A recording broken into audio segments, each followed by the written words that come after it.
Pernah merasa tiba-tiba sedih hanya karena satu lagu diputar? Atau mendadak semangat padahal badan capek? Hanya karena musik tertentu? Lagu tidak menyentuh kita secara fisik, tapi bisa mengubah suasana hati dalam hitungan detik. Ini bukan sugesti dan bukan lebay. Musik benar-benar memengaruhi cara kerja otak dan emosi kita. Pertanyaannya, kenapa rangkaian suara bisa sekuat itu dampaknya terhadap perasaan manusia? Saat kita mendengar musik, otak tidak memprosesnya sebagai suara biasa.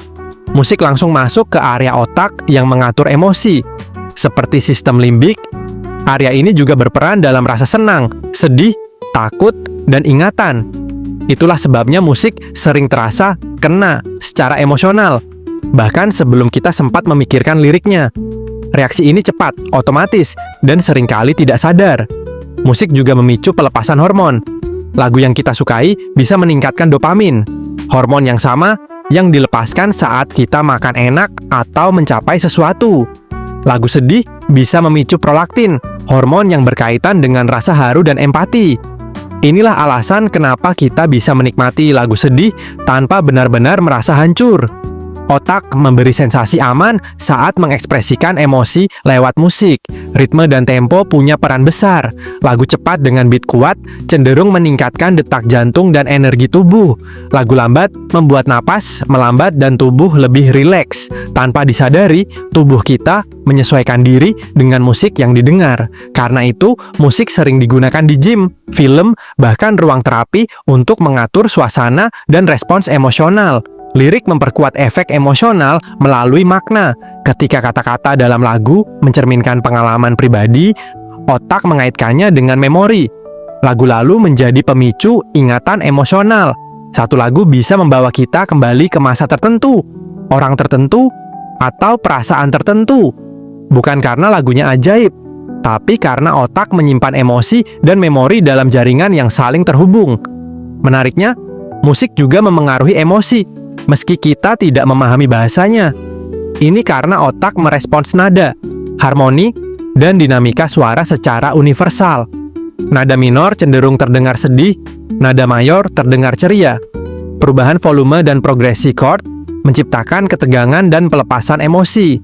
Artinya, musik bekerja bahkan sebelum logika ikut campur. Musik juga memberi rasa ditemani. Saat kita merasa sendiri, lagu bisa menjadi wakil emosi yang tidak bisa kita ucapkan. Otak merespons seolah ada yang memahami perasaan kita. Inilah alasan orang sering memutar musik tertentu saat sedih, marah, atau bingung. Musik menjadi bahasa emosional yang aman, tanpa perlu penjelasan panjang. Namun pengaruh ini juga bisa berdampak negatif jika tidak disadari.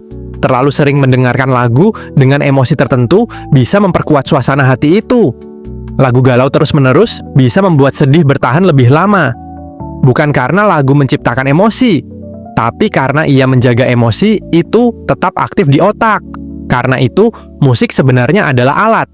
Ia bisa digunakan untuk mengatur emosi, bukan sekadar mengekspresikannya. Musik bisa membantu fokus, menenangkan pikiran, atau membangkitkan motivasi. Banyak orang sukses secara sadar memilih musik sesuai kondisi mental yang ingin mereka capai, bukan hanya berdasarkan mood saat itu.